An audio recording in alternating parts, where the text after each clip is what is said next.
Oui, bonjour à tous, bienvenue. Comme je vous l'ai dit les années précédentes et comme je vais me répéter, je vous invite à vous rapprocher de l'association SOS Maire, hein, et l'association démocrate des mairies de France. C'est un groupe où il y a Stéphane qui travaille, il y a Alexandre, il y a Marjolaine et beaucoup d'autres, hein, de façon à mettre en place le vrai changement, hein, la vraie révolution agricole qui viendra non pas d'un sauveur, mais de nous. Vous êtes nombreux à m'appeler d'associations ou de citoyens indépendants pour dire qu'est-ce qu'il faut faire pour le monde agricole. Vous avez vu les manifestations, vous voyez la détresse de la paysannerie.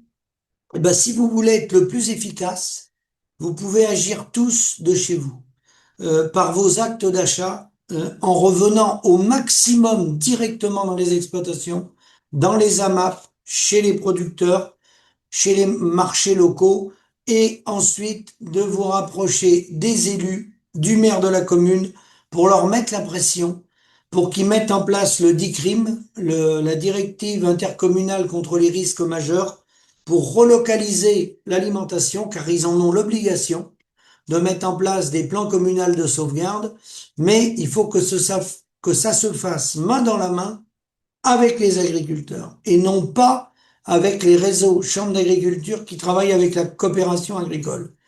S'il y a un intermédiaire entre les deux, que ça passe par une coopérative ou un privé, c'est même pas la peine. N'allez pas aux réunions, vous allez perdre votre temps. Il faut que ça soit l'agriculteur qui remette la main sur la facture. Et ça, c'est une certitude. Je vous fais parler une personne et je vous reprends derrière.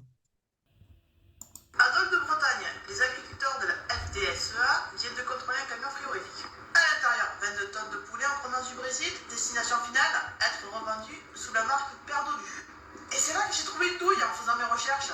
Donc, en faisant mes recherches sur Père Dodu, je fais une découverte. Je vois la douille en fait. J'étais pas au courant. La marque a été dissoute en 2018. Elle a été ensuite rachetée par le groupe Doux. Et quand on creuse le groupe Doux, on trouve quoi? Des actionnaires bien connus. Terso, Terena et Sophie Protéol.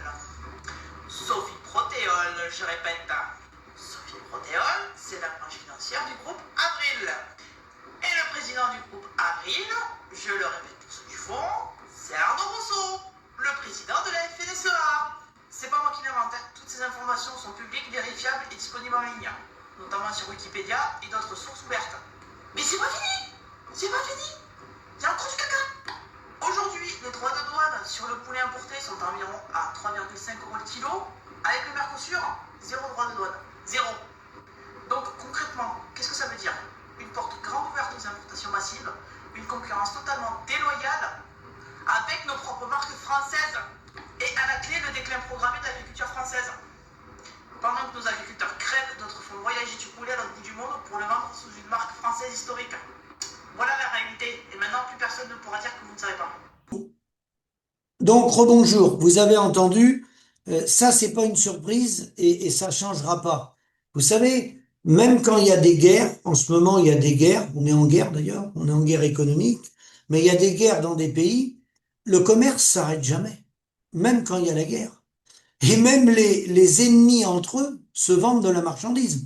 Vous êtes tous au courant que malgré les grands discours des politiques, les gaz russes, les produits russes sont toujours venus en Europe, en Allemagne et en France. Ils sont passés par l'Inde, c'est tout.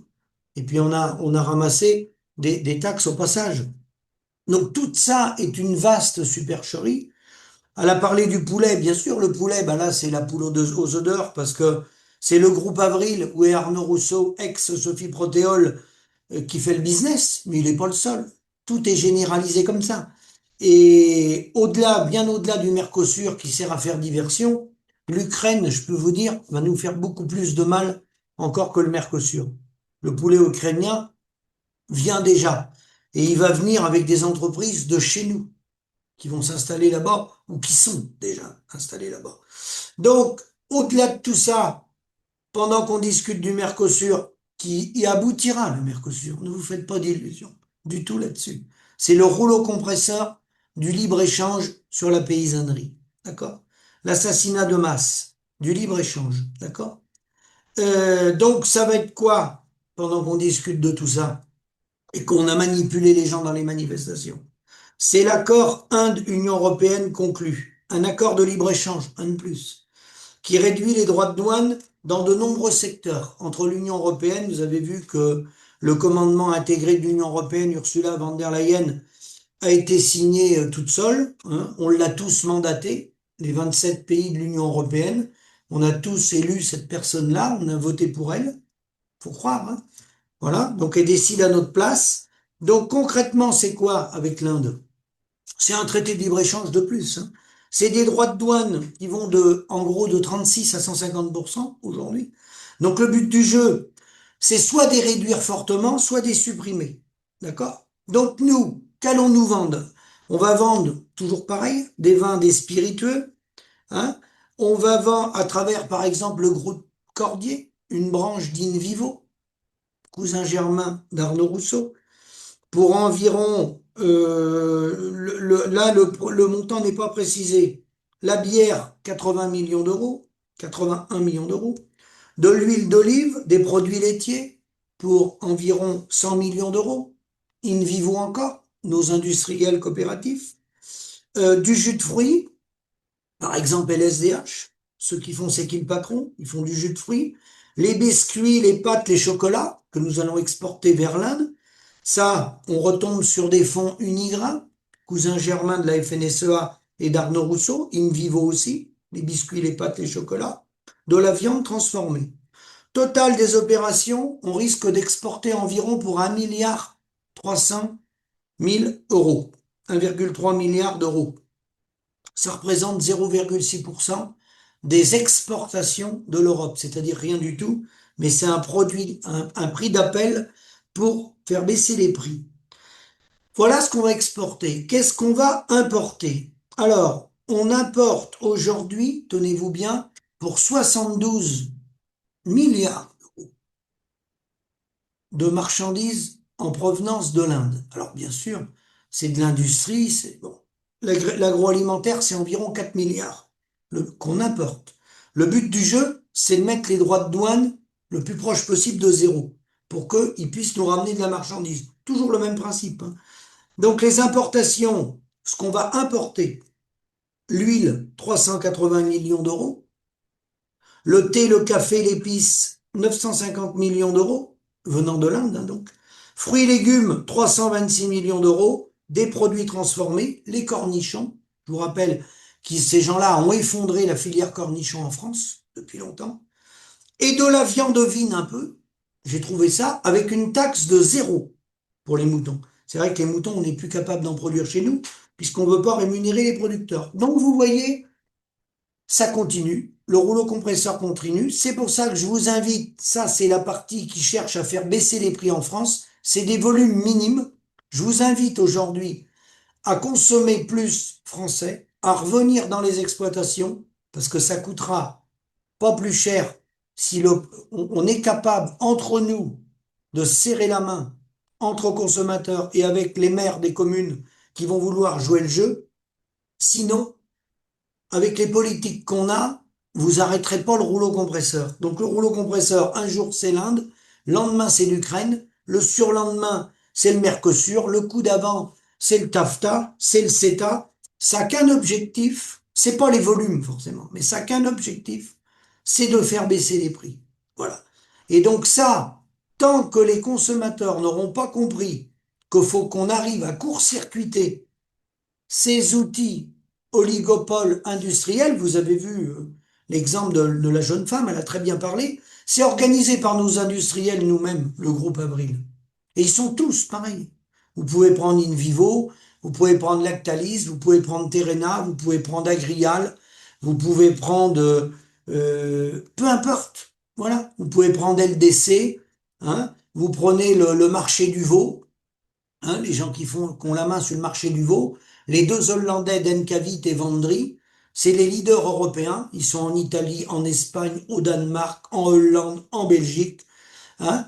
Ils ont, pour Denkavit, une plateforme aux États-Unis, en Chine, à Bangkok, au Cambodge, partout.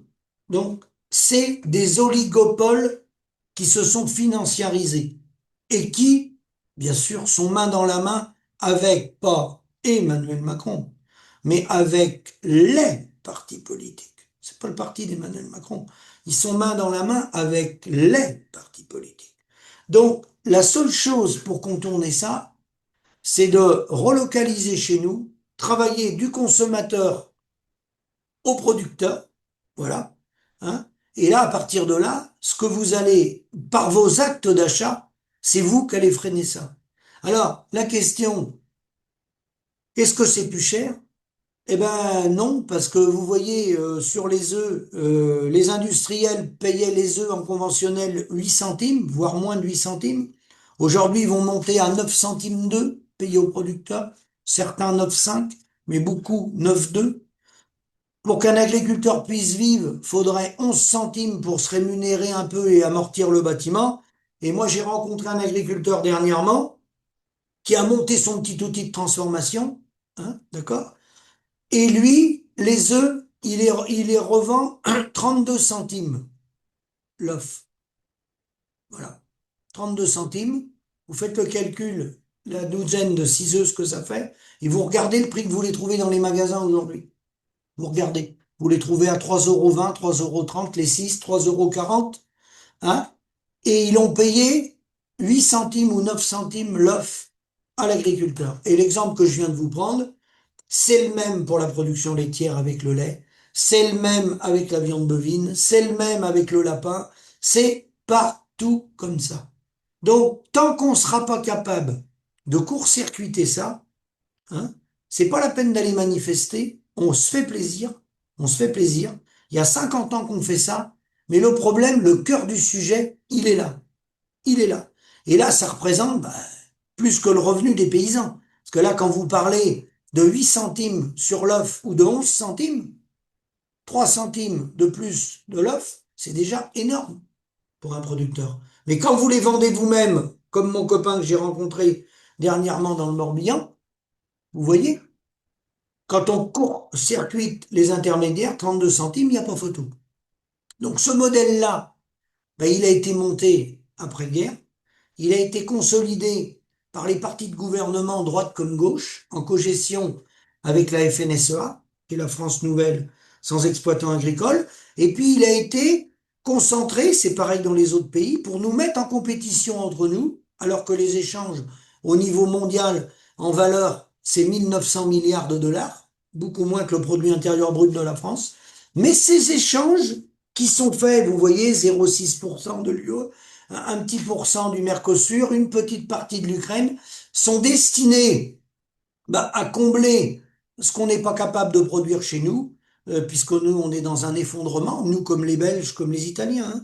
Voilà, c'est tout simplement l'organisation, hein, la guerre, la compétition entre nous, les paysans sur la planète, organisée par les multinationales, LDC, les coopératives, non coopératives, Lactalis, et puis bien sûr les centrales d'achat, Leclerc, Carrefour et tous les autres. Voilà. Et après, le modèle agricole, il s'est globalement intensifié. Globalement, le modèle, il a suivi une trajectoire, hein, politico-financière, avec les élus de la République qui sont tous responsables.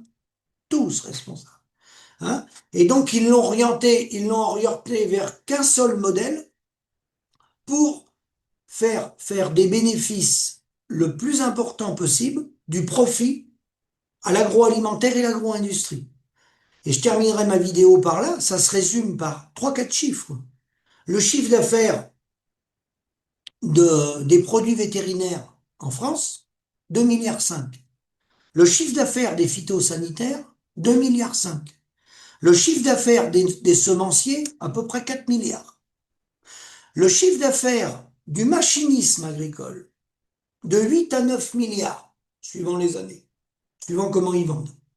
Et le chiffre d'affaires des aliments du bétail, où le numéro un, c'est le groupe Sanders qui appartient au groupe Avril, ou Arnaud Rousseau, 13 milliards d'euros chaque année. Donc vous additionnez les chiffres que je viens de vous donner, 13 plus 9 plus 4 plus 2 fois 2,5, Là, vous avez la toile d'araignée d'un modèle qui a été centralisé par des lobbies français, européens, qui sont à Bruxelles, parce que là, je vous ai donné les chiffres français, mais ça a été une politique européenne, bien sûr validée par l'Union européenne, mais c'était commencé bien avant Maastricht, ce schéma-là, hein, et c'est un schéma qui est basé sur une compétition sur la base d'un, d'un, des accords qui ne disent pas leur nom, sur une compétition sur un genre de produit intérieur brut mondialisé, déguisé d'une compétition exacerbée entre la paysannerie, qui vient heurter de plein fouet tous les États membres, tous les pays du monde, qui ont des conditions sociales et des conditions économiques totalement différentes, des richesses et des niveaux de vie, des produits intérieurs bruts par pays totalement différents, des choses qui ne sont pas comparables. Donc on va heurter une compétition via un genre de PIB mondialisé à un produit intérieur brut territorialisé où on a des coûts incompressibles dans nos pays, de par nos régimes social, environnemental, etc. Idem pour les Belges, idem pour les Italiens, idem pour les Polonais. Et là, bah, c'est le massacre de masse des paysans. Donc ce modèle-là rapporte globalement à très peu de gens au niveau planétaire. Si on prend l'ensemble des habitants sur la planète, il y a beaucoup plus de perdants que de gagnants. Simplement, les gagnants sont ceux qui sont à la tête des États, sont ceux qui sont derrière, qui sont avec les lobbies, c'est les lobbies de la finance qui tiennent les cordons de la bourse, de la spéculation, des fluctuations monétaires.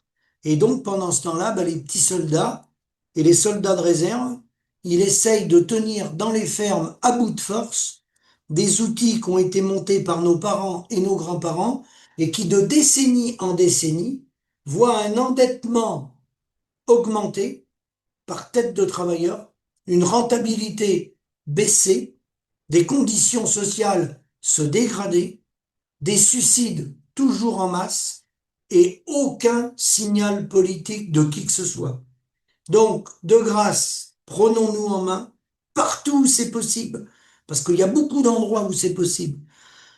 Il faut revenir acheter les produits dans les exploitations ou dans les petits magasins, ou dans les petits magasins, ou dans les AMAP, ou dans les gens qui jouent le jeu. Mais à partir du moment où vous allez penser par un modèle centralisé via les plateformes de la grande distribution et l'agroalimentaire, vous pensez bien que toute la logistique, toute l'agroalimentaire, toutes les centrales d'achat, tous les gens qui aujourd'hui vivent très très bien de ce modèle-là, à aucun moment ils vont venir pour nous rendre l'argent qu'ils nous ont volé.